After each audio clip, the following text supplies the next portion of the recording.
Champion de France de lancer du javelot minime, multiple champion de France avec l'Olympique de Marseille, finaliste de la Ligue des Champions, puis évidemment grand vainqueur en 93, mais également finaliste de la Coupe du Monde des plages en 2001 avec un certain Eric Cantona, Captain Olmeta de Fort Boyard. Il est un ninja warrior adoré par les supporters du Vélodrome. Pascal, salut, très heureux de t'accueillir. Et j'espère que tu es heureux. Ouais, Non, merci. ouais. Merci à vous, merci à Marjo, parce que bon, quitter ma Corse pour venir passer la journée à Marseille, il faut vraiment aimer et vous aimer. Alors je suis là et j'espère répondre à toutes vos attentes. Et comme j'adore et j'aime ce club qui est l'OM, je vais être critique. Eh ben écoute, merci beaucoup d'avoir accepté l'invitation du Phocéen. Marjorie, comme tu l'as dit, tu vas être dans ses mains pendant 1 heure. Elle va Dans ses mains ouais, dans ses mains, te torturer de ces petites questions qu'elle a préparées. Non, je torture pas. Et tu vas voir, on va refaire un petit peu ta carrière olympienne évidemment, puisqu'on est là aussi pour ça. Ouais. Et merci encore d'avoir accepté. Merci également à nos sponsors, le SAT, spécialiste en crypto-monnaie, et Héros de Santé, qui nous accompagne sur ce format. C'est le Salon des légendes de Pascal Olmeta. Pascal, benvenuti, parce qu'il faut quand même préciser que tu as pris l'avion. Tu es arrivé ce matin d'Ajaccio. Donc merci beaucoup, on est vraiment super heureux, comme vient de le dire Stéphane. Tu es né à Bastia, Ouais. donc la terre corse, ta terre natale. Tu as donc démarré ta carrière pro là-bas, mais on aimerait que tu nous parles un petit peu de ton enfance entre ta naissance et ton début de carrière pro à Bastia. Oui, Marjorie, ma naissance, quartier de Lupino. Parce qu'on parle des quartiers, j'entends toujours toutes ces politiques, les quartiers. Mais les quartiers, il n'y a rien de plus beau que dans les quartiers. Il faut savoir comprendre les gens des quartiers, savoir le vivre, savoir se rappeler d'où on vient. Et à partir de ce moment-là, tout se passe bien. Que tu sois blanc, jaune, noir, il n'y a aucun problème. Les seuls problèmes, c'est nous, les hommes, les êtres humains qui détruisent le monde par nos conneries. Et alors, rien de plus beau de voir nos enfants jouer au ballon au plus jeune âge et les éducateurs, bravo à eux, de leur passer le message et surtout le respect, l'envie de se côtoyer, l'envie de vivre ensemble, l'envie de regarder ceux qui n'ont rien et puis être ici sur Terre pour aider les autres. Essayer. Ça, je pense que c'est le plus important. Et moi, c'est ce que mes parents, famille de 5 enfants, où on dormait les garçons ensemble dans le lit, les 2 sœurs dormaient ensemble, mais on ne voulait rien d'autre, on était heureux. Et grâce à mes parents, aujourd'hui, ils ne sont plus là, mais je les remercie et on s'en est sortis comme ça, parce qu'on le voulait bien. Très bien. Et ta passion donc pour le foot, pour le gardien, elle t'est venue comment? Tu t'en es rendu compte quand? Comment? À quel moment? C'est la question que je pose à mon fils et qu'on me pose. Pourquoi il est gardien? Pourquoi je lui fais un clin d'œil parce qu'il doit être en train de jouer avec les U16 en équipe de France contre Orléans. Non, parce que mon père était ancien gardien de but en amateur. D'accord. Et que dans nos quartiers, n'importe quel quartier ou dans les villes, promène-toi dans les rues, les enfants jouent au ballon. Même sans ballon, ils jouent au ballon. Et c'est là que la force du monde, c'est le ballon. Où que tu ailles au fin fond de Bolivie, du Brésil, où que tu veuilles, c'est le ballon. Et si, le message, il doit passer par ça. C'est vrai. C'est le ballon, la terre est ronde, tout est rond. Et si tu es assez fort, comme ils le sont certains éducateurs, voilà, de prendre plaisir et conscience qu'il faut s'amuser. Et si tu sais et t'en rappeler d'où tu viens et que pour moi le football m'a tout donné, prends le temps d'aider les autres. C'est beau, mais c'est vrai ce que tu Merci, dis. Marjorie. Les enfants, le ballon, ça Marjorie. rassemble tout et tout le monde, toutes les ethnies, toutes les couleurs, tous les âges. Il faut le signaler parce qu'on ne le dit pas assez. Donc, non, mais il y en a beaucoup qui le disent, mais après, tu n'es pas beaucoup écouté. Et puis aujourd'hui, tu vis des moments très, très difficiles. Et qui n'aimerait pas retourner au stade? Qui n'aimerait pas retourner au stade? C'est vrai. Et même tous ces gens, après, certains, tu peux les critiquer quand ils cassent, mais il y en a, c'est leur vie, acheter leur carte pour aller au Vélodrome, se saigner. Aujourd'hui, ils ne peuvent même pas faire les petits boulots parce qu'il n'y a plus rien à faire. Ils en sont malades. Complètement. Et tout le monde, et si tu regardes malheureusement, je dis malheureusement, le nombre de suicides chez les enfants, chez les jeunes, Mais c'est impressionnant. Il faut vite que ça s'arrête. Après, voilà, il y en a qui sont contre le vaccin, il y en a qui sont... Mais on ne peut pas refaire le monde. Si on peut tous se faire vacciner, se prendre la main comme dans d'autres pays, essayons de le faire. Après, on peut reparler. On peut retrouver le sourire. Et puis ceux qui ne l'ont pas, allons vers eux. Un jour, tiens, parenthèse, on m'appelle, bon, qu'est-ce que tu en penses de Payet, tout ça. Moi, j'adore Payet. Mais j'ai dit, mais nous, à l'époque, dans les vestiaires, Payet, il aurait 20 kilos de trop, j'aurais dit, ben attends, viens ici, gamin, attends, il y a un problème, tu vas maigrir, je vais t'aider. Mais là, parce que j'ai dit ça, ça a été un scandale. Non, quel scandale, je m'en bats les fions, tu n'es pas content, ben pense autre chose. Moi, j'adore ce club. Quand l'Américain, il vient, qui ne comprend rien, mais il ne comprend rien. Est-ce qu'il vient au stade, on l'a vu l'autre jour, et il y avait... Ah, mais il faut arrêter, c'est du cinéma, tout ça. Je parlerai que de l'OM, de Marseille. Il faut le vivre, il faut l'avoir dans le sang pour être président de l'OM, pour être ce que tu veux. Mais voilà, il ne faut pas mentir aux gens, il faut être tous les ans Champions League. Et pour faire ça, ben, il faut comprendre ce club. Et on sent que tu as ce club dans la peau, donc justement, on y reviendra tout à l'heure. On aura quelques petites questions dessus. Impeccable. Donc pour continuer, ton Wikipédia à toi. Parce qu'on parle de toi pour le moment. Tu es donc parti au SC Bastia en tant que pro, gardien, mais tu es parti à Toulon rejoindre une équipe de vaillants. Tu n'es pas resté. Tueurs. Pourquoi? Ouais, de titans, de guerriers. Tu sais, Marjo, ça s'est tellement vite passé, parce que ça passe très vite, c'est ce que je dis à mon fils. Quand j'ai appris sa première présélection, rien de plus beau. Tu sais, quand tu es père... Tu es fier.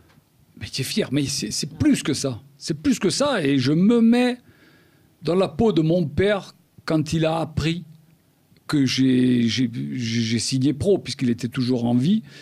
Voilà, c'est cette fierté que mes parents m'ont donnée et que nous, on essaie de donner à nos enfants. Et pour tout parent, pareil. Parce qu'il y a des parents... Il y a des mamans qui ne mangent pas le midi ou qui se couchent sans manger pour donner à tout ça à leurs enfants parce que c'est tellement... ça prend les tripes et que... C'est pour ça qu'il faut qu'on y arrive. Et pour y arriver, il ne faut pas être con. Il ne faut pas être con. Il faut qu'il y ait des messages. Il faut que celui qui te fait chier, tu le laisses de côté. Les obstacles, il faut les contourner. C'est comme la maladie. Si tu n'es pas pris à temps, tu es mort. Et quand on te dit... Quand moi, un jour, on m'a dit « Profite de ta maman 6 mois », ils ont eu le même cancer, mes parents, 6 mois. Tu peux avoir l'argent, tu peux t'appeler Pascal Olmeta, tu peux être champion d'Europe, tu rachètes pas la santé. Alors il faut profiter de tout ça, de tes parents, de tes enfants, des gens. Tu vois quelqu'un dans la rue, ne l'escalade pas pour pas le regarder. Ou... Non, si tu peux l'aider, je sais pas, faire quelque chose. Et quand moi je dis qu'il faut aider l'OM... Ben voilà, c'est parce que tu aimes l'OM. Si tu l'aimes pas, n'en parle même pas. J'aime pas Paris. Ces gros merdiers là-haut. Je les aime pas, j'en parle pas. Parce qu'il n'y a pas d'âme, parce qu'il n'y a pas ci, parce qu'il n'y a pas là. Oui, merci pour les joueurs, pour nos enfants. Mais il n'y a pas d'âme, il n'y a rien. Alors, parlons de ce qu'on aime. Et en parlant d'âme, justement, on parlait du Sporting Club de Toulon avec cette équipe de vaillants, comme l'appelait Marjorie. Donc là, si on se rappelle bien de l'équipe, mais il y avait du lourd, quoi. Du très lourd. Mais tu sais, ça s'est passé que je jouais à Bastia. J'ai eu mes sélections en équipe de France Espoir et je suis venu à Toulon faire le tournoi international. Et là, on était à l'hôtel à Sanary, là où j'ai habité par la suite, à Sanary. On était à l'hôtel et puis j'entends taper dans la chambre. Je suis sur mon lit. Et là, De Leonis, dit Tano. Et un buteur extraordinaire. Ouais, fabuleux. Et Roland Courbis. Et puis j'ouvre, messieurs. Voilà, Roland, il me dit, ce que Paris te donne, nous, on te donne. Je dis, pardon. Oui, on sait que tu es en contact avec Francis Borrelli pour signer à Paris. Ce que eux vont te donner, ben, nous, on te donne à Toulon. Bon, voilà, je ne rentre pas dans les détails, mais ça s'est tellement vite passé. Bon, tournoi international s'arrête. Roland Courbis, il me prend dans sa Porsche. Tu sais, tu as 21 ans, tu es comme ça... Tu boufferais du lion. À côté, ouais. Roland à côté. Il m'emmène à l'époque là-haut vers Monaco. Et puis il me dit bon, il faut que tu signes à Toulon. Mais après, tu vois, c'est Et j'étais en contact avec Paris Saint-Germain, Borelli. Et après, c'est les mots. Les mots qui font que... Tu vois, il m'avait dit à l'époque, mais à Paris, tu vas gagner 2 €, mais la vie est tellement chère que tu vas gagner que 50 centimes. Mais si tu restes à Toulon, les 2 €, tu vas dépenser que 20 centimes. Ah, tu vois, c'est... Et pour un jeune, ça parle. Et pour un jeune, j'ai dit, je reste à Toulon. Mais à Toulon, après, j'ai commencé à regarder. Il y avait Boissier, il y avait des équipes de tueurs. Ça a été pour moi les 2 années, une des plus belles. De ma carrière, une des plus belles années, c'est Toulon. L'émergence en professionnel, l'arrivée... Tout, le vestiaire, l'odeur du vestiaire, les à côté, de se retrouver, avec des Lyonis, le respect qu'on avait pour ces anciens. Il y avait d'Alger, il y avait Aymon, notre pote Aymon, Albert Aymon. Tout ça, qui aujourd'hui, je pense qu'il n'y a plus ça. Ça se perd un peu, ouais. Ça se perd. Avant, dans les vestiaires, tu rentrais, il y avait les anciens qui se douchaient, tu attendais. Tu attendais. Moi, à Bastia, j'avais connu ça. Claude Pape, Orlanducci, on attendait. Ouais. Et parce que c'était comme ça. Et si tu respectais pas, tu te prenais un coup de pied au cul. Aujourd'hui, tu fais ça, tu t'en vas en procès. Et c'est malheureux. C'est ça. Aujourd'hui, c'est les jeunes qui prennent le dessus. Tout est à l'envers. Ouais, parce qu'on leur donne. On en fait des stars. Oui, mais parce que tu vas en Angleterre. Un jour, je pars en Angleterre. Bon, j'étais avec Jean-Marie Cantona, avec un très grand entraîneur, Sir Alex Ferguson. Et puis, il y avait les jeunes qui, je les regardais, qui s'entraînaient, les pros à gauche, et eux s'entraînaient. À la fin, les pros sont rentrés, ont laissé leurs chaussures. Tu sais, tu regardes tout. En plus, quand tu es gardien de but, tu regardes tout. Et là, je vois les jeunes qui attendaient. J'ai dit, qu'est-ce qu'ils vont faire? Les pros sont partis, les jeunes sont rentrés dans les vestiaires, certains balayaient et d'autres lavaient les chaussures. Ah ouais. Et ça continue en Angleterre. Demande de faire ça en France. C'est infaisable, pratiquement. Tu as dit quoi? C'est pratiquement infaisable. Eh bien, pourquoi on ne le ferait pas? Eh bien oui, je suis d'accord avec toi. C'est les mentalités. Et pourquoi on ne le ferait pas? Et pourquoi, malheureusement, je n'ai pas fait l'armée, mais certains, j'ai toujours entendu dire à l'armée, c'était fabuleux, tout ça. Ben bon, voilà, on a tout enlevé, on a tout perdu. On a tout perdu. Plus de valeurs. C'est malheureux. Les vraies valeurs. Les vraies valeurs. Et donc, en parlant de Paris, tu as eu un épisode au Matra Racing, avec des joueurs d'exception, quand même, dont David Ginola. Puis j'en passe, parce qu'on peut aussi citer... Luis Fernandez, Francescoli. Enzo Francescoli. Qu'après j'ai retrouvé à Marseille. À Marseille, et que je vais souvent en Argentine. Et chaque fois que j'arrive en Argentine, je mange avec Enzo. Et Enzo, je ne sais pas si vous êtes au courant, qui a repris River Plate. Et quand il a repris le club, il a dit, OK, moi je reprends, il n'y a pas d'argent, on met nos propres argent. Parce que voilà, c'est cette mentalité. Il a fait appel à ses amis, que des anciens pros. Et aujourd'hui, vous avez vu, River Plate, il y a l'argent, il y a Ça va beaucoup mieux. Ça va beaucoup, beaucoup mieux. Et le mec, ben voilà, c'est l'amour du football. Quand moi, j'ai dit 2 ou 3 fois, je reviendrai à l'OM, même... Parce que quand tu dis on va à l'OM, on va dans un club, bon, le salaire, c'est quoi? Non, mais s'il faut venir même sans salaire, quand tu aimes ce club, tu viens sans salaire. Tu viens, tu vas dans le vestiaire, tu as cette odeur du vestiaire, tu vois ce qui va, ce qui ne va pas, tu prends les gens à part, tu dis, oh, toi, tu n'as rien à faire ici, toi, tu te prends pour qui? C'est pour ça que quand Sampaoli était prêt à signer, maintenant à signer, j'ai été heureux. J'ai été heureux, parce qu'il y a des choses qui ne vont pas, lui, il ne se mettra pas les gants. C'est un peu les retours des fondamentaux du football, c'est-à-dire... les vraies valeurs, c'est que le mec vit le football, vit les joueurs, ne dort pas la nuit parce qu'il veut qu'une chose, c'est gagner.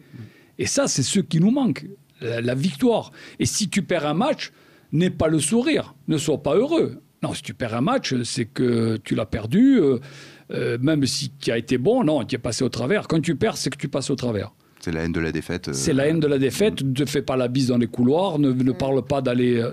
Non, ça existe pas. C'est vrai qu'on voit beaucoup ça en ce moment. Tu vois que ça. Qu'est-ce qui n'a pas fonctionné au Matra Racing?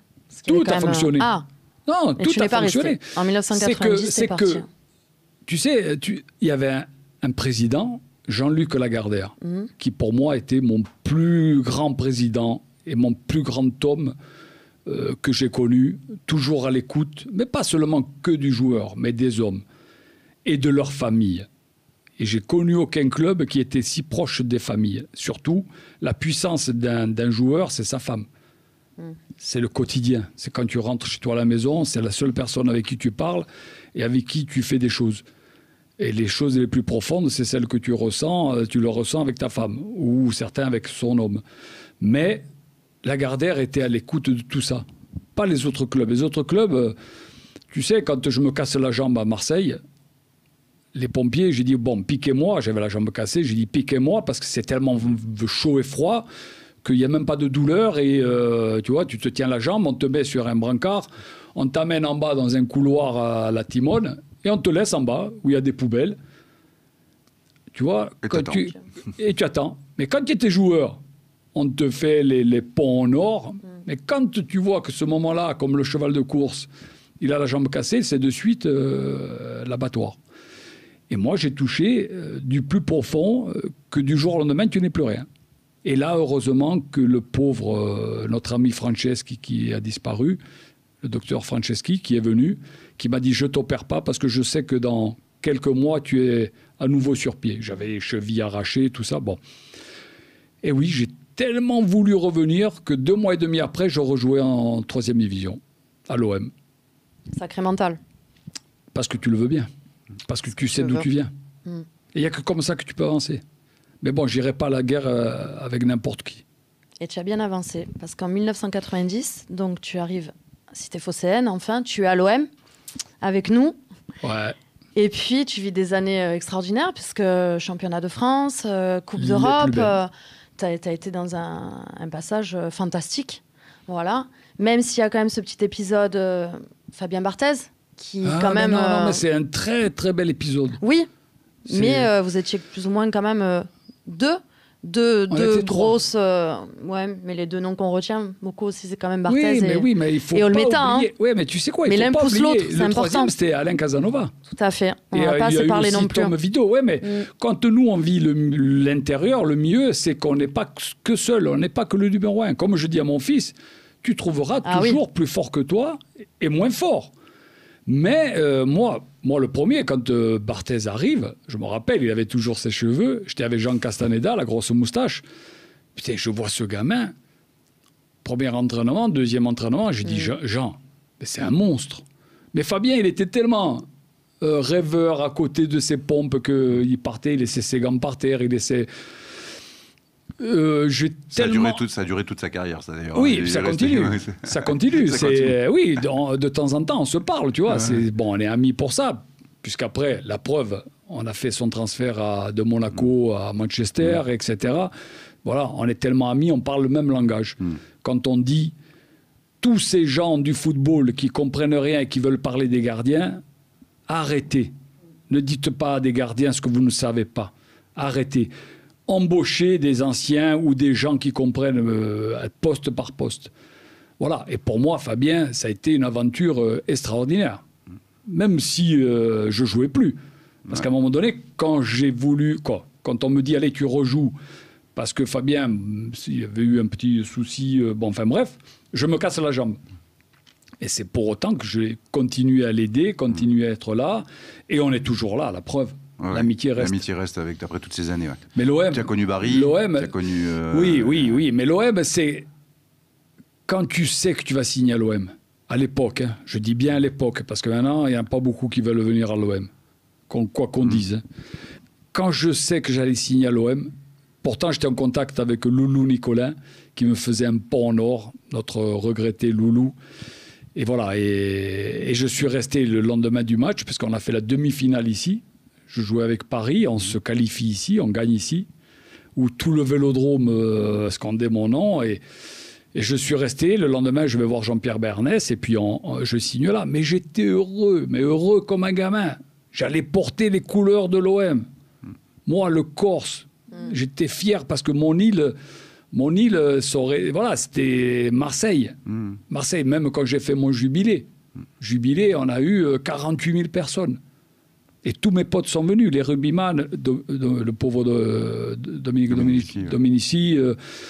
Voilà, la vie, c'est ça. La vie, il n'y a rien de plus beau. Et donc, Barry, donc là, une grosse déception à Barry, tu l'as vécu comment, toi, à l'intérieur? Comme toujours, aujourd'hui, tu vois, je vais regarder des matchs de mon fils quand il y a des séances de penalty Je suis malade. Et lui, il est un peu plus fort que moi parce qu'il en arrête. Tu vois, hier, il en a arrêté un. Il est plus fort. Mais moi, si ce jour-là... T'imagines, tu aurais eu ma statue dans Marseille. Parce que c'est sûr que si j'arrête un penalty ce jour-là, j'aurais été l'idole. Le roi. C'est certain, ouais. Quoique je suis resté un peu l'idole, mais bon. Oui, toujours un petit peu. Un petit peu, mais moins. Mais si j'avais arrêté un penalty, papa. Ah, ça aurait été l'histoire. Mais tu penses que cette défaite-là, dans les têtes à Marseille, elle a contribué à la victoire 2 ans après, en 93 ? Non. Les défaites te rendent amer, mais nous, on était forts dans la tête. On avait un grand monsieur qui était Raymond Gottal. C'était même pas la peine de faire des schémas tactiques, techniques. Il te parlait. Il parlait pas au gardien.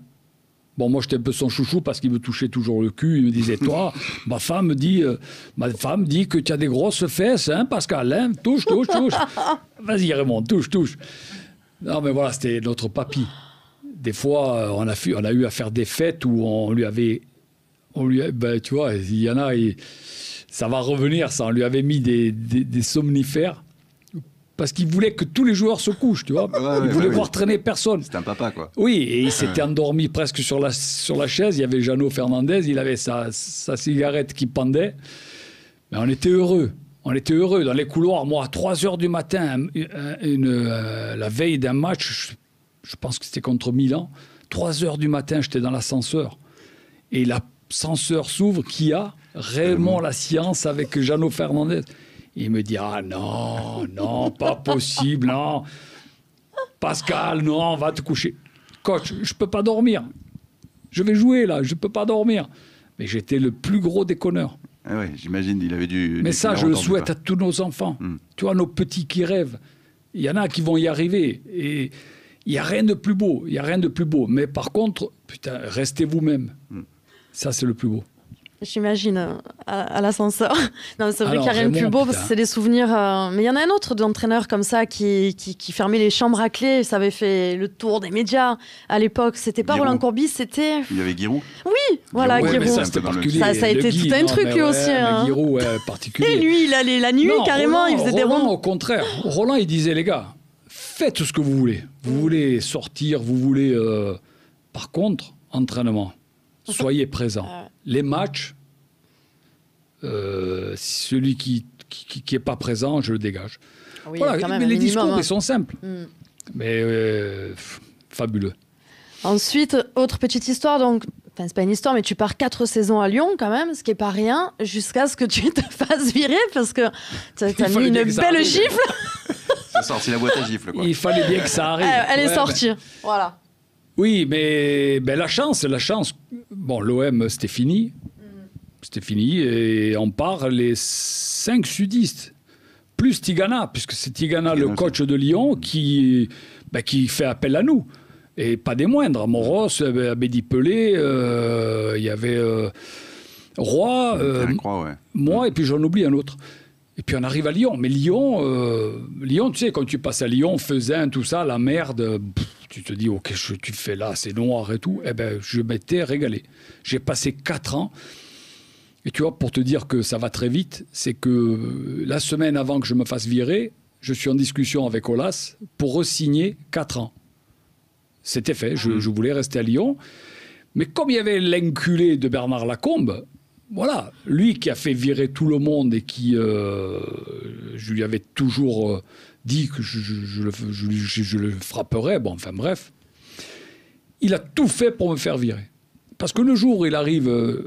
et paix à son âme, puisqu'il il est décédé, Jean-Luc Sassus, c'est que l'histoire, c'est toute la semaine, les gamins le faisaient chier, tout ça et tout, et puis bon, on va jouer à Monaco, je reste sur Monaco, et ça se passe que les gamins, ils l'emmerdent, et lui, il dit, ouais, bon, ben, j'ai peur de personne, et il y en a un qui lui dit, ouais, mais Pascal, j'ai pas peur de lui, bah, bien. Je rentre à Lyon, on vient me dire ça. Oui. Je dis, bon, Jean-Luc, je vais le voir. Il est un caractère particulier. Je vais le voir, j'ai dit, Jean-Luc, c'est pas bien ce que tu dis quand je suis pas là. Non, mais qu'est-ce qu'il y a? J'ai dit, bon, ben, tu sais quoi, à partir de maintenant, ce que je vous dis, je vous le jure sur mon petit-fils. C'est pas des conneries. Et puis, en plus, il est décédé, tu vois, je veux pas raconter. Il me dit, écoute, bon, on se parle plus, ça va, on s'entraîne. Et puis, dernier match de championnat, 21 décembre, J'avais tout préparé, mes vacances. Il y avait ma grande fille, Johanna, qui était presque au vestiaire. Et puis, pendant le match, je dis, Jean-Luc, à droite et tout, tu fais chier. Tu sais, quand tu joues, tu oublies tout. Une fois, 2 fois, il ne me donne pas le ballon, ça se passe mal. J'ai dit, Jean-Luc, tu me fais chier, ou enculé. Ouais, tu n'es pas content, tu verras tout à l'heure. Et puis le match est fini, on gagne 1-0 contre Nantes. Je rentre, les couloirs de Gerland, c'était de grande montée. Mais moi, j'avais oublié tout ça. C'était fini, on avait gagné, je partais en vacances. Et là, il arrive qu'il vient d'un coup, il me prend le bras, il me tire, et malheureusement, le coup est parti, je lui mets un coup de poing. Là, il tombe, il tape la tête par terre, j'ai cru que je l'avais tué. Et là, Lacombe, plus tous les dirigeants, ils ont sauté sur l'occasion, ils ont pris un gars de Nantes, ils lui ont fait porter plainte, puisqu'après ça a été loin. J'ai fait les recherches, le mec a retiré sa plainte, il dit « moi j'ai rien vu, ça suce ». On lui avait demandé qu'il porte plainte contre moi, il a dit « non, j'ai cherché, j'ai trouvé, ça m'a regardé ». Et bien sur le coup, ça suce le pauvre, viré. Et moi, dans la nuit, à minuit, Olas m'appelle, il me dit « tu es viré ». J'ai dit, avant de te revirer, on va régler nos comptes. Bon, après, je suis parti en vacances, parce que je ne voulais pas gâcher mes vacances. Et c'était fini. Et la chance, c'est que je suis appelé en Espagne. Du coup, ouais. Et du coup, ça va tellement bien que tu prends que le bon. J'ai laissé le mauvais, mais j'ai rien oublié. J'ai pris le bon, je suis parti en Espagne, et là, un régal. Ça s'est bien passé aussi en Espagne. T'as enchaîné donc à l'Espanol de Barcelone. De Barcelone. Ouais. Et je jouais avec Pochettino, le coach de Paris aujourd'hui. Où je me suis régalé. Tu es un poète aussi sur le terrain. Ouais. Tu es un vrai poète aussi sur le terrain. Non, mais tous ces moments fait que je le souhaite à tout le monde. Une carrière bien remplie. Bon, j'ai jamais été en équipe de France parce que j'étais corse. Mais je pense que ça a un lien avec ça ou Ah oui, nous, la Corse, on est loin. Regarde, des fois, écoute des pubs, tu sais, les assurances, tout ça, hop, on n'assure pas la Corse. Et hop, tu vois, la Corse, c'est toujours à part. Et moi, le fait que, tu peux regarder, il n'y a pas Colmeta, mais beaucoup de joueurs corses talentueux n'ont pas été en équipe A. Moi, le seul qui m'a amené, c'est parce que les sélections espoirs olympiques, j'en ai des centaines et des centaines. A-prime, ils avaient inventé les A-prime. Les A-prime à l'époque, oui, tout à fait. Et j'étais A-prime. Tous mes remplaçants, c'est ceux qui jouaient en A. J'ai dit, il y a quelque chose... Bon, mais c'était pas grave. Et le seul, et je lui en remercie, c'est Michel Platini, en 92, qui me dit, non, mais moi, je t'emmène avec moi à l'Euro. Je suis parti à l'Euro. Mais voilà, c'est comme ça. Et tu finis donc ta carrière sur ta terre, donc en Corse, à Ajaccio, Gazélec. J'aurais aimé finir à Bastia, mais bon... Ils n'ont pas voulu, mais c'est dommage. Ben oui. C'est pas grave, je finis à Ajaccio, au Gazélec. C'est bien, tu as fini en Corse. Voilà, ça reste, oui, parce même que si c'est pas Bastia, tu sais que je voulais rester en Espagne. Et en Espagne, ils avaient changé d'entraîneur. Parce que l'entraîneur qu'il y avait, il était... ça s'était pas bien passé. Et on me propose le football américain, parce qu'ils recrutent les anciens gardiens de but. Eh oui. Parce qu'il n'y a pas plus à droit qu'avec les pieds. Et ils me donnaient le même salaire, j'ai dit, je vais rester. Et là... 2 Corses viennent me voir à Barcelone et ils me disent, voilà, le président Filicic veut remonter en D2 avec le Gazélec d'Ajaccio. Oui, mais non, il veut te voir. Je vais le voir à Nice. Et son discours m'a plu, comme m'avait plu Roland Courbis. J'ai dit, OK, banco, on tape la main. Je suis rentré en Corse. On s'était dit que dans les 5 ans, on remontait en Division 2. Au bout de 2 ans, on avait le droit, puisqu'on avait fini premier, de remonter en D2. Et la Fédé, tous ces trous de cul, nous ont interdit. Oui, parce qu'il y avait déjà un club d'Ajaccio. Non, parce qu'il y avait... Oui, mais tu sais quoi, la preuve, tellement que c'est con, et comme ils sont cons eux, c'est qu'ils nous ont interdit, soi-disant 100 000 habitants, mais le championnat a repris, 2 mois après, on a gagné au tribunal. Tout ça pour nous empêcher de reprendre, comme ils avaient fait à Luzenac, le club de Fabien Barthez. Comme quoi, il y a des gens qui sont là pour foutre la merde. Et qui sont réélus pourtant. Oui, mais qu'est-ce que tu veux faire d'autre? Qu'est-ce que tu veux parce qu'ils... C'est comme quand tu fais une partouze. Tu balances personne, mais tu l'as faite ensemble. Et c'est pareil. Après, il y a des trucs qui te sont collés dans le dos. Tu es obligé de revoter pour et... C'est pas bien. C'est presque politique. Ah, c'est uniquement politique, ouais, bien sûr. C'est uniquement, voilà. C'est dommage. Mais bon, en tout cas, malgré tous les clubs que tu as fait, tu as un parcours magnifique quand même, c'est bien, tu as des très beaux souvenirs, mais ton club de cœur, ça reste vraiment l'OM. Comment tu expliques ça? Marjorie, ça s'explique pas. Ah oui, Tu je l'as savais dans que le tu allais sang. dire ça. Non, mais qui déjà, à Vichy, tu vois, bon, je rêvais de devenir professionnel. Déjà gamin, comme ton gamin, comme le mien, et tous ces gamins qui rêvent, mais il n'y en a toujours qu'un qui sort sur 1000. Et Vichy, je rêvais. Et là, encore. on gagne la Gambardella. La Gambardella, c'est la plus belle des coupes pour les gamins. Pour les jeunes, ouais. Pour les jeunes, C'est référence. il n'y a rien, c'est la référence. Et je la gagne. J'ai dit, ça commence bien. De là, j'avais des propositions. J'ai dit, non, je rentre en Corse. Je veux jouer dans mon premier club, Bastia. Je rentre à Bastia, ça se passe bien. Et toujours, je me disais, à quel moment est-ce que ma carrière va être longue pour jouer à Marseille? Est-ce que j'aurai cette chance? Alors imagine le jour où j'ai eu la chance de signer à Marseille. Ouais, ça fait... Et que là, tu gagnes tout. C'est magique. Mais en plus, que tu passes des moments extraordinaires avec des joueurs extraordinaires. Rien ne pouvait nous arriver. On savait que nos matchs, on les gagnait. Déjà dans le couloir, déjà sur le terrain et après le terrain. Et tu avais une relation particulière avec ce public aussi, parce que ça commençait même quand tu n'étais pas encore au club, en fait. Oui, oui. Mais le public, il est comme nous aujourd'hui qu'on parle. Si tu bandes pour quelque chose, tu vas tout faire pour essayer. Et le public, si tu n'as pas ton public comme aujourd'hui, tu as vu les matchs, tu t'emmerdes. C'est triste. Tu t'emmerdes. Et le public appartient, c'est les patrons du Vélodrome, de cette équipe, c'est le public. C'est pas l'Américain, c'est pas... Parce que nous, en France, il faut aller toujours chercher les étrangers pour venir gérer tes clubs. Presque dans les vestiaires, tu parles même pas parce que tu comprends pas leur langue. Un jour, Franz Beckenbauer, il signe à l'OM, il vient me parler, je lui faisais oui avec la tête, comme tu me fais là. Mais à la fin, et 20 minutes après, toi tu me comprends, quoique j'ai du mal à parler français. 20 minutes après, je dis, excuse coach, je parle pas anglais.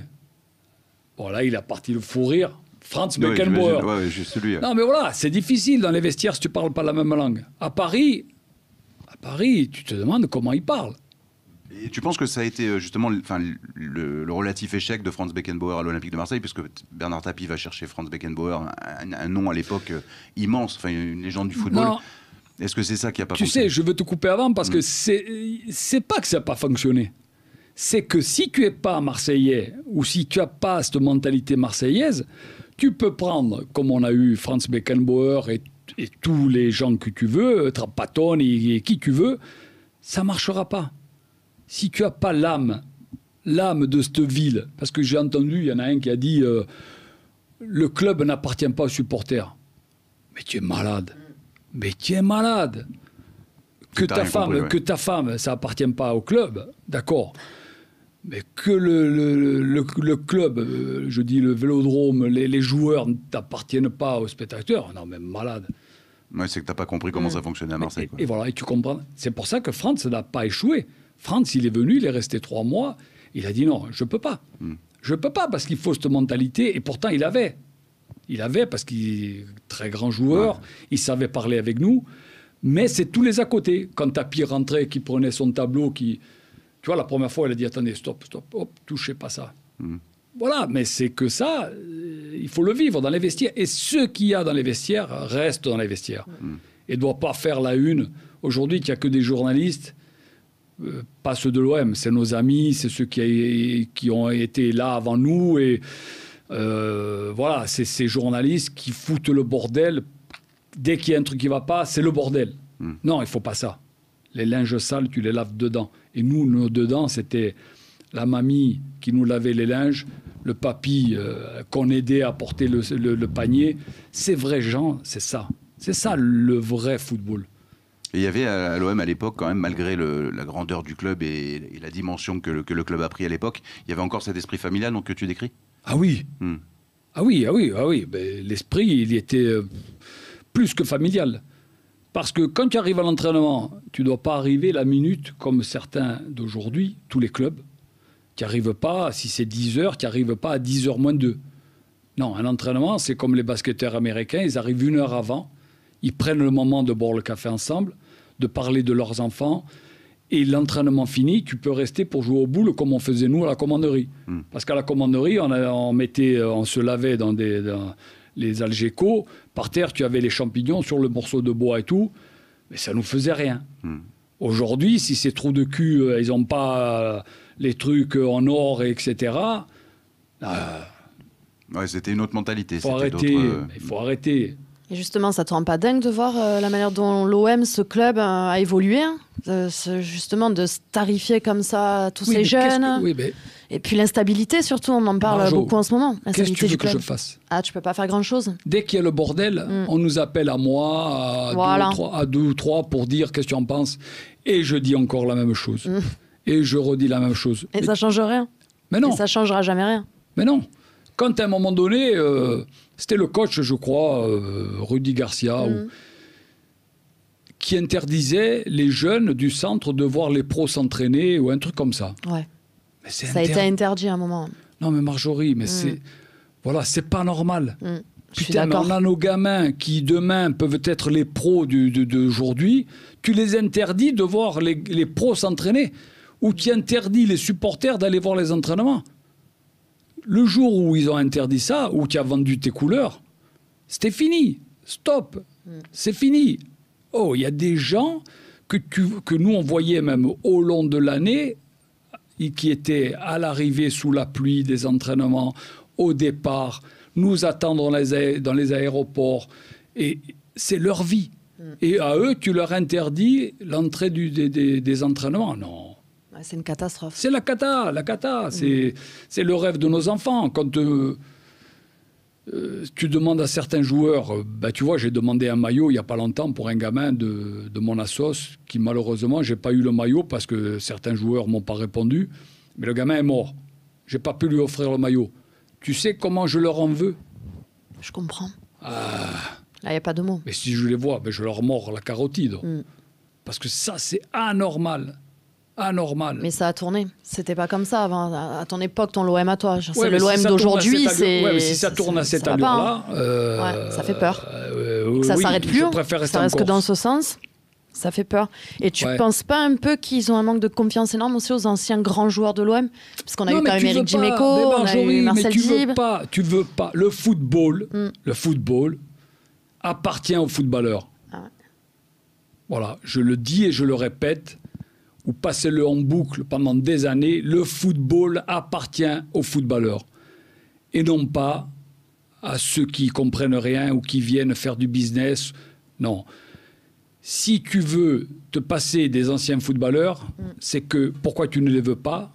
Parce que tu as peur qu'il y ait des changements. Ah oui, c'est les écarter volontairement. Et voilà, à partir de ce moment-là, voilà ce qui se passe.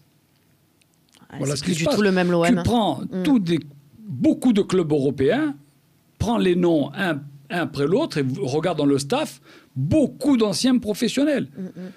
Tu prends Enzo, on reparle d'Enzo Francescoli, il n'y a que des anciens pros. Et la réussite, elle est là, parce qu'on parle le même langage. Il ne faut pas changer ce qui a fonctionné avant. Ben non, mais le football, c'est les footballeurs. Si tu prends un gars qui ne sait pas jouer au ballon, tu le mets dans un groupe avec nous, tu vas voir qu'il va commencer à savoir jouer, parce que le langage, il est simple. Et c'est pareil. Si Basile Boli, c'est le représentant de l'OM, mais comme disait notre ami Manu, et qui vit à Paris, et qui ne vient pas quand il y a le bordel, mais il n'y a pas que Basile qui a gagné la Coupe d'Europe. Il a marqué le but, heureusement, grâce à lui, on la gagne, mais c'est nous tous. Mais quand il éclate ça à la commanderie, tu dois prendre ton téléphone, président de merde, tu prends ton téléphone. Oh les gars, Manu... Pasqua, Basile, venez. On vous détruit. On nous détruit tout ce qui nous appartient. Et ce qui appartient, ça appartient à qui? À Giro, à ton fils, tu as des enfants, à tes enfants. Et voilà, et non pas... Et crois-moi que si toi, ancien joueur, tu débarques là-bas, ils font pas ça. Parce que tu vas les canaliser, comme je faisais moi dans les stades. Ils me traitaient d'enculé, je leur montrais un peu les fesses et j'étais leur idole. Parce qu'il faut avoir le même langage. Mais si tu n'as pas ce langage, que tu arrives avec une matraque pour les taper sur la tête, ils vont tout casser. Ça ne marche pas. Ça ne marchera jamais. C'est la provocation. Et la vie, c'est ça. Un problème de dialogue, surtout, et de communication, surtout de la part des anciens dirigeants. Mais tu vas communiquer avec qui? Comment il s'appelle le président? Macourt. Oui, le propriétaire, oui. À Oui, l'époque, propriétaire. le président, c'était Oui, Jacques Henriero. Ouais. Oui, mais bon, il y est plus. Il y est plus, oui. Il y est. Oui. Il y est. Arrêtons dans le bureau d'à côté. Non, mais arrêtons de prendre les gens pour des cons. Il y est encore. Il y est encore en sous-marin. Là, maintenant, tu mets l'autre qui est venu avec son directeur sport, qui s'entend pas avec celui du centre. Arrêtez toutes ces conneries. Nous, on veut qu'une chose, c'est gagner, être dans les 3 premiers. Que les spectateurs se régalent, qu'on ne leur raconte pas n'importe quoi. Si on n'a pas l'équipe pour ne pas jouer les 3 premiers rôles, dis-leur aux gens, dis-leur que tu vas jouer les 10 premiers, pas les 3 premiers. Dis-leur. Si Thauvin n'est pas content, si Payet n'est pas content, si Mandanda ne sont pas contents, parle avec. Mais qui va parler? Qui?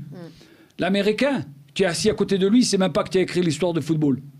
Un jour, il y avait l'Italien, je ne sais plus comment il s'appelait, là, le vice-président italien. Là. Je suis assis à côté de lui.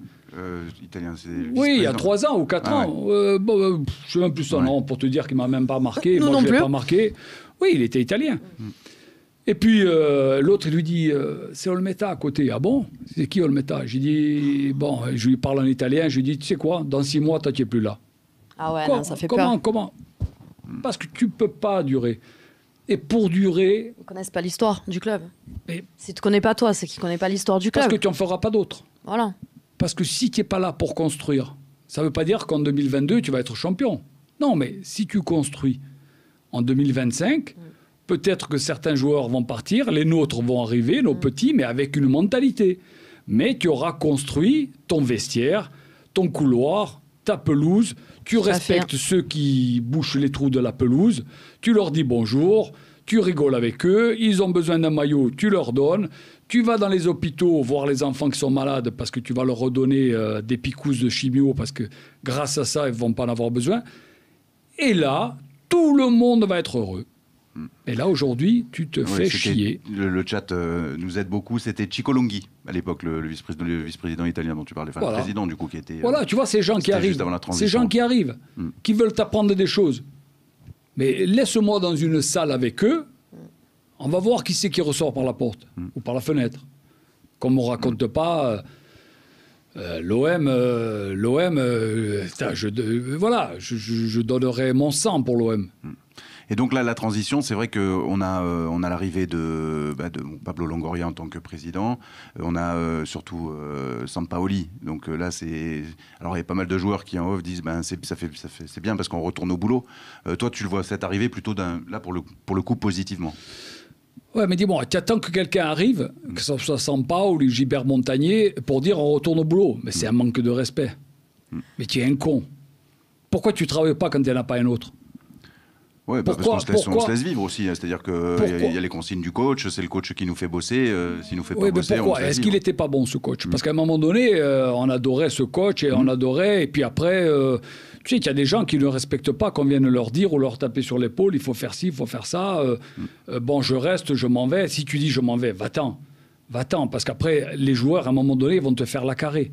Et celui qui dégage le premier, c'est le gardien. À un moment donné...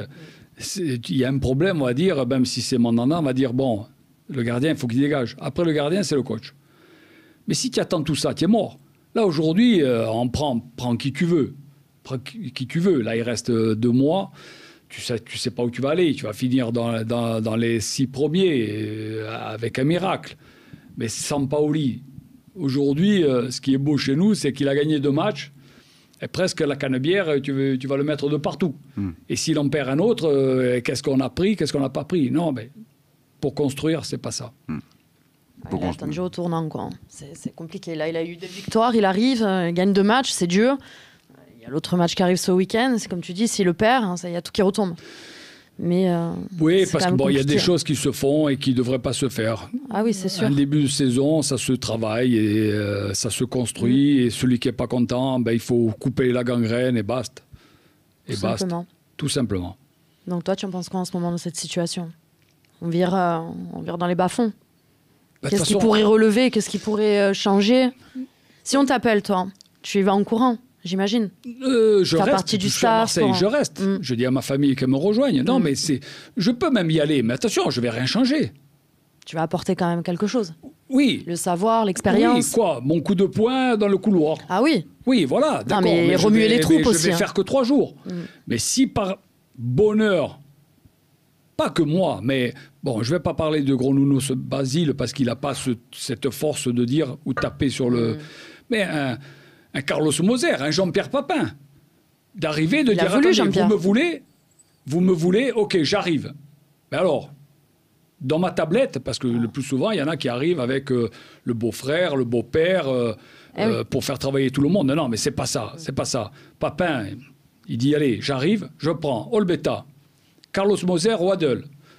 Et là, donnez-nous les rênes pour construire. Et nous, on s'occupe du vestiaire. Et tous les trous de cul qui n'ont rien à faire dans les vestiaires, eh bien, tu les dégages. Et aux entraînements, Papin prend les attaquants, Pascal prend les gardiens, etc., etc. Tu as un problème familial. Bien, on va le régler. On va régler ton petit à l'école, ta femme qui va pas bien. Tu règles tout ça. Et tu auras aucun souci. Oui, et de temps en temps, moi j'en prends un ou deux, viens avec moi, on va à la Timone. Est-ce qu'on va se plaindre? Puisque bon, on parle pas... voilà. Est-ce qu'on va se plaindre par rapport à ça, ça, ça et ça? Non, on va aider ces familles. Et tu vas voir comment tu vas t'entraîner avec le sourire. Eh ben, avec tout ça, on n'attend plus que vous. Hein. On ne sait pas ce qu'ils attendent eux, par contre. Eux ne nous veulent pas. Tant qu'il y aura cette direction. Celle-là, ou bien d'autres, eux ne nous veulent pas. Mais bon. C'est incompréhensible. Dommage. Parce que Jean-Pierre Papin, je crois qu'il y avait eu des discussions comme quoi il pouvait intégrer le staff, et au final, ça ne s'est pas fait. Mais même un jour, il y avait eu une discussion avec Eric Cantona. Ah oui, lui aussi, c'est un monstre de Mais voilà, il était dans les tribunes, j'étais pas loin, il y avait Jean-Marie, il y avait le pauvre Louis Dreyfus, et puis c'était à 2 doigts. Mais quand tu donnes pas, comme Sir Alex Ferguson voulait que Eric reprenne Manchester, mais comme Eric, si tu ne le connais pas bien, ça marchera pas. Mais les joueurs, avec un mec comme lui, ils auraient été à la guerre. Quand les joueurs respectent un entraîneur, tu vas à la guerre et tu ne peux que gagner. Même si tu perds un match ou 2, le reste, tu les gagneras tous. C'est le respect de ces hommes-là. Mais si tu ne respectes pas l'homme, tu ne feras jamais rien. Tu iras à l'entraînement parce qu'il faut y aller. Exactement. Tu auras ton salaire parce que tu le mérites. Et puis, tu fais ta carrière. Et puis si ça ne marche pas, tu vas ailleurs. Mais ce n'est pas ça. Surtout que tout part du coach en général. Oui, en majorité, oui. En majorité, c'est ça. Et il y a eu cette petite parenthèse, justement, tu parlais d'Eric Cantona, donc à la Coupe du Monde de beach volley, de beach soccer, pardon. Beach soccer, ouais. Bon souvenir, meilleur gardien. Tu es élu meilleur gardien du tournoi. Oui, mais regarde, quand j'arrête, tu vois, les années sont passées tellement vite, Eric, il me dit, bon, Pasquale, on va jouer au beach soccer et tout. Mais regarde, Eric, il a pris ça en main. On est champion d'Europe à Monaco. On finit toujours premier un peu de partout. On est demandé de partout, aux Émirats, tout ça parce qu'Eric, les joueurs, moi le premier dans les buts, je mangeais le sable pour pas prendre de but. Tout ça parce que c'était une bande d'amis. Il y avait Laurent Blanc, Fournier, tous les anciens. On a tout gagné, on est devenu même champion du monde. J'ai été élu meilleur gardien au monde. Il faut que j'aille au Brésil pour être élu meilleur gardien au monde. Même en France, je n'avais pas été reconnu. Ou j'ai même été radié à vie au beach soccer parce que je suis rentré dans les vestiaires turcs où j'ai mis des coups de poing à tout le monde. Pourquoi? Parce qu'ils avaient craché sur Eric et sur tout le monde. D'accord. Quand tu aimes quelqu'un et que tu aimes... Quand tu dis partir à la guerre, c'est au sens propre. Voilà, pour gagner. Et si tu veux gagner, c'est pas qu'une année, c'est tous les ans. Et Eric, il avait apporté ça et on avait tout gagné. Quand on a tout gagné, on a dit merci, salut. Et Lisandro, il a le même caractère que toi sur le terrain ou comment ça se passe? Bon, il fait presque 2 mètres. Ouais, donc beau gaillard, ouais. Comme je lui dis, respecte tout le monde, fais de mal à personne, mais quand tu sors, ne te fais pas mal. Ça veut tout dire. Et sa chance, c'est que les qualités qu'il a, je ne les avais pas. Mais il aime trop les autres. Alors, c'est un bon message qui peut passer. Tu lui conseillerais l'OM? Quoi? Tu lui conseillerais l'OM? Ben, tu sais, il est venu 4 fois à l'OM. Ah ouais. Et le jour où on venait pour son stage ici, je pensais qu'ils allaient lui faire une proposition. Monaco nous ont appelés. J'ai dit, on est sur la route. Bon, il a été à Monaco. D'accord. En 1 jour et demi, ils ont dit, on aimerait ton fils. J'ai dit non, c'est pas moi qui choisis. Eh oui. C'est Lisandro. Entre-temps, on est venu à Marseille. On est arrivé à la commanderie. On est resté 1 heure à attendre qu'on vienne le chercher. Comme quoi... Ça se joue à rien des fois. Et ben voilà. Et mon fils, il a dit, papa, j'ai choisi, je vais à Monaco. Bravo. Et pourtant, je sais qu'il aime l'OM. Et tu vois, il regarde les matchs et tout. Mais tu vois, les gamins, c'est pas moi. Hein. On va à la commanderie, tu n'es même pas attendu. Incroyable. Tu n'es même pas attendu. Tu n'as personne pour récupérer. Et le bonheur, tu sais qui c'est qui est venu récupérer? Celui qui s'occupe des stades, qui a la mini-moque, le gardien du stade, qui est venu récupérer 1 heure après. Et moi, je comprends. Tu as fait partie de ce club en plus. Tu vois, j'étais en moi-même, je disais putain, quelle enculerie. Ouais. Ton gamin, bon, enfin, bref. Non, et mon gamin, il a choisi. Il est à Monaco. C'est très bien. Est-ce que tu peux nous parler de ton association? De l'association, donc, Un sourire, un espoir pour la vie. Ouais, c'est... Ben voilà, pendant 21 ans de première division, j'ai été parrain de beaucoup d'assos, j'ai été dans tous les hôpitaux de France, j'ai essayé d'aider beaucoup de familles, et mes parents me disaient toujours, même s'il n'y a rien, essaye de donner aux autres. Et je disais toujours, quand j'arrête ma carrière, je créerai ma propre association et on aidera les autres. Et c'est ce que je fais depuis 15 ans. Et bravo. Ouais, mais on essaye. Mais on n'est pas des dieux, mais on essaye. On essaie tout le monde faisait comme toi déjà. Et le rêve des enfants, magnifique. Parce que les enfants, pour eux, c'est le football. Tous les enfants, c'est le football. Et si tu arrives à les amener voir Zidane, à avoir une photo, à avoir un maillot, c'est rien. Mais tu vois les glandes que j'ai demandé un maillot et le gamin est décédé sans son maillot. Tu vois les glandes que j'ai après ces joueurs de l'OM, certains, tu vois, le message, ils vont l'avoir, ils vont se reconnaître. Ah oui. Ça, c'est une enculerie, mais tu vois, ça je l'ai de travers. Ça, c'est... Ça n'a pas de mots. Ça te prouve tout. Ça te prouve tout que tu ne peux pas réussir. C'est... Il s'appelait comment, cet enfant? Sans indiscrétion. Anthony. Mais c'est... bon, enfin, voilà. Ça, c'est... dommage. Dommage, effectivement. C'est atroce. Actuellement, t'en es où, Pascal? En Corse, domaine Olmeta? Ouais. Vous pouvez aller sur le site, d'ailleurs, domaineolmeta.com. Oui, parce qu'avant, j'avais une paillote que j'ai gardée pendant 8 ans. J'avais que des Marseillais. Ouais, mais tu sais, c'est là où tu te rends compte que les Marseillais, même pas Marseillais, sont fous. Mais alors fous de leur club. Parce qu'à la paillote, ils venaient, ils se mettaient en maillot. Et j'ai vu tous les tatouages que jamais je pensais que ça existait. De l'OM, de l'Étoile, de ci, de là. Je dis, il n'y a pas plus fou qu'un Marseillais. Et puis, après la paillote, j'ai laissé tomber. Et là, j'ai monté un domaine de maison, domaine Olmeta. D'accord. Où j'ai des Marseillais. Des Marseillais aussi. Tu proposes quoi comme prestat, en fait? Comment ça se passe? Location de maison, chaque maison avec sa piscine et à la carte. D'accord. À la carte, avec salle de sport, salle de massage pour mesdames. Bien, ça. Et oui, et puis salle de séminaire. Enfin, le soleil. Et c'est dans quel coin en Corse? À Portiche, en face d'Ajaccio. 2 km de la plage. Est-ce qu'il y a des parents qui te demandent un micro-stage de foot pour leurs enfants qui veulent être gardiens? Parce qu'on voit de tout, on entend de tout. Ouais. Ah bah oui.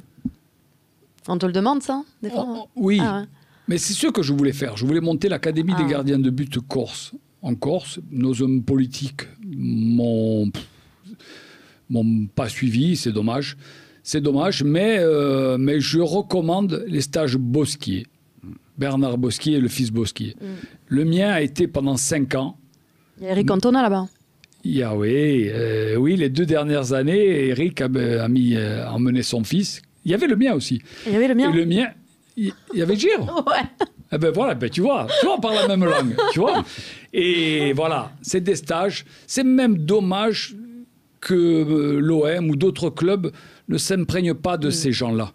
C'est des gens qui sont là depuis 17 ans, je crois, tous les bénévoles. C'est très encadré, structuré. La preuve, quand un gamin veut retourner, le mien, la dernière année, il a dit « Papa, je ne veux pas être gardien ». Je lui ai dit « Non, mais vas-y, amuse-toi ». Et il s'est régalé. Il y a de la crédibilité. Il y a tout. C'est crédible, c'est là-bas depuis X années. Le fils a repris. Il y a tout. Mais c'est pour ça, aujourd'hui, tous nos clubs pro, que ce soit Marseille, Paris, bon, la région parisienne, bon, maintenant avec le Covid, c'est un peu le fleuron de tous ces jeunes talentueux qui sortent. Ben, à Marseille, on devrait avoir pareil. Puisque nous, en plus, avec notre mentalité, en formation, on devrait avoir pas que le centre de l'OM, mais un gros centre de formation pour tous nos enfants. Je suis entièrement d'accord. Pour prendre nos bénévoles et former ces jeunes, former ces gardiens, puisqu'on a perdu les écoles de gardiens. Les meilleurs, on les a eus, c'est les Français. Aujourd'hui, on est en train de les perdre. Mais faire tout ça, parce qu'on a le fleuron de nos jeunes. Et il y en a beaucoup des talentueux qui arrêtent parce qu'ils ne trouvent pas le message. Le message de certains hommes. Parce que tu peux passer dans un club et ne pas réussir, mais tu vas à l'autre, où là, tu as un œil plus attentif qui dit « Oh, ce petit, pas mal ». Tu vois, c'est des choses comme ça. Est-ce que tu as un mot à dire aux supporters, à toutes les personnes qui te regardent, qui t'aiment et qui ont suivi ton parcours? Là, ils vivent tous actuellement une déception parce que l'état du club, c'est une catastrophe. Tu as quelque chose à dire? Quelque chose à dire, oui. Garde espoir. Oui, non, c'est même pas de l'espoir. C'est que déjà, prenez soin de vos familles. Puisque pour certains, et le tatouage, il est sur le cœur, l'étoile, on vous l'a donné, mais on l'a eu ensemble. C'est qu'aujourd'hui, respectez votre club. Si les dirigeants ne vous respectent pas, à un moment donné, il faut le faire savoir, mais ne cassez rien. Parce que ce qu'on casse, c'est le fruit de nos enfants. Faites-le savoir, bloquez qui vous voulez, faites dégager l'Américain, faites ce que vous voulez, mais sans la haine et sans la casse, parce que nos enfants regardent ça. Et puis certains footballeurs, prenez le devant, imposez les choses. Comme nous, à l'époque, on avait fait. On avait dit non, on veut ça. On a eu ça. Et quand tu veux ça, si on te le donne, tu ne peux que gagner. Voilà, nos footballeurs marseillais. Si... Faites quelque chose. Aujourd'hui, vous avez un entraîneur, mais si ça ne va pas, le club, c'est le vôtre. Mais sans vos supporters, vous n'y arriverez pas. Et ne vous cachez pas quand vous partez en voiture, parce que vous en avez honte. Pourquoi? Parce que vous ne rendez pas ce que vous avez à rendre sur le terrain. Tu mouilles le maillot, on va te pardonner. Tu ne le mouilles pas, ou tu en rigoles, ou tu parles d'argent quand y en a qui crèvent la dalle et on ne s'en sort pas parce que ça va très très mal. Voilà, nous anciens et vous, passons ce message. Prenez vos responsabilités, quoi. Oui, n'attendez plus. Si le coach ne vous plaît pas, ben putain, mais dégagez-le. Si le président ne vous plaît pas, dégagez-le. Si votre directeur sportif qui arrive, il ne vous plaît pas, mais dégagez-le. La puissance, c'est vous, les footballeurs. Et vous, les footballeurs, avec le message que vous passez à vos supporters, parce que les 70 000 qui viennent au stade, mais il y en a 500 000 qui vous supportent. Et il y en a même dans le monde entier. On y arrivera toujours. Si jeune footballeur, tu as un problème, eh bien, prenez le numéro d'anciens joueurs, des Papins, des Waddle, discutez. Il y en a un problème. Voilà. Croyez bien que nous, on viendra vous écouter. Sans rien demander. Mais vous écoutez et gérez votre problème pour jouer comme il faut, parce qu'il n'y a rien de plus beau que de jouer au ballon. C'est clair. Rien de plus beau que de jouer au ballon. Le message est passé, il n'y a plus qu'à. Il n'y a plus qu'à. Merci beaucoup, Pascal, pour cette heure passée avec nous. C'est fini. C'est fini, ça passe vite, hein. Ça y est. Ah merde. On vient juste de terminer, ouais.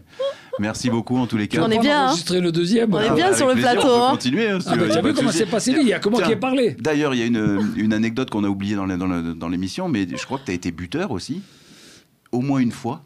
Ouh, pas qu'une fois, Ouais. j'ai toujours été buteur. T'as toujours été buteur? Non, j'ai marqué des pénaltys. Il y a un pénalty, ouais, contre le Servette de Genève, je crois, avec la sélection corse, il me semble bien. Oui, ouais. Même avec Lyon, j'ai marqué des pénaltys. Avec Lyon aussi? Ouais. Oui. Non, mais quand tu vis ta passion, tu as envie... quand on me disait ouais, tu faisais n'importe quoi. Non, mais c'était pas n'importe quoi de sortir dribbler et tout. Non, c'est pas n'importe quoi, c'est calculé. C'est pas un jobard qui part ou comme un âne avec des grosses oreilles. Non, c'est calculé. C'est parce que tu te fais prendre le ballon. Oui, je l'ai une fois. Une fois, c'est arrivé.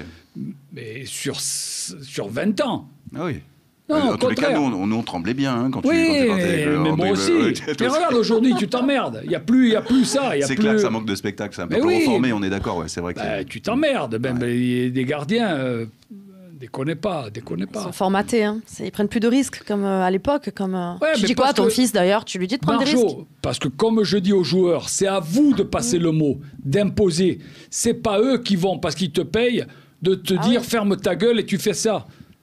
Non, c'est comme si tu vas au bureau, tu vas pas faire ton travail si ton boss, c'est un con et qui t'insulte et non, tu as envie de lui mettre un emplâtre. Tu l'emplâtres et tu dégages. Non, mais si tu veux t'en sortir, tu t'en sortiras toujours. Il faut pas avoir honte d'aller prendre la brouette et de porter une pierre. Merci en tous les cas, Pascal, pour ton franc-parler. On reste encore un peu. Allez, on est bien. Tout le monde. Regardez un petit peu s'il y a des questions. Ouais, regarde les questions, tiens. Attends, je regarde un petit peu. Donc, il met un pied dans un virage. C'est vrai, c'est un truc que je me suis toujours posé comme question. Est-ce qu'un gardien, il joue au foot aussi? Ça a l'air très bête ce que je suis en train de dire. Hein. Oui. Mais nous, les gens qui connaissent pas vraiment le foot, qui regardent juste à la télé, pour eux, un gardien, c'est dans les cages et point barre. Mais non, parce que pendant les entraînements, ils font les mêmes choses que les autres joueurs. Ils font tout, même plus. Ils restent après les joueurs, ils gèrent tout, ils gèrent le caractère, ils gèrent les joueurs. La plupart du temps, les gardiens sont capitaines. C'est pas pour rien. Parce qu'ils discutent avec en dehors, pendant, après, ils voient avant de recevoir. Le coach qui comprend qu'il ne faut pas qu'un gardien. Il faut que le deuxième soit meilleur que le premier et le troisième aussi meilleur que les deux autres. Quand tu as compris ça, tu ne perds plus de match. Mais ça... il faut le comprendre. Il faut le comprendre, mais beaucoup ne le comprennent pas et tu leur donnes la parole et ça part en couille. Et ça part en couille. Voilà. Tu as trouvé une question? Non, on va y aller. Merci beaucoup, Pascal. On a encore une heure devant nous. Merci beaucoup, en tous les cas. C'était vraiment génial de t'avoir sur le plateau. Clair. Salon des légendes. Merci de Pascal Olmeta. On remercie encore le SAT et Héros de Santé qui nous accompagnent sur cette fabuleuse aventure. Merci d'avoir été de ton franc-parler, de ton naturel avec nous. C'était vraiment super sympa. T'inquiète, tu verras, quand je vais signer au club, on attend ça avec impatience. On attend que ça. Que un peu mettre des gifs dans les vestiaires, ça leur fait du bien. Pas que dans les vestiaires. On attend que ça. Merci beaucoup, Marjo. Merci, Stéphane. Et merci surtout à vous et de votre fidélité de nous suivre sur le Phocéen et sur la chaîne Twitch. On se retrouve dès ce soir. N'oubliez pas, le talk show à 18h sur lephocéen.fr. Merci beaucoup et on vous souhaite une très bonne journée et prenez soin de vous. Merci, Pascal. Merci, Pascal.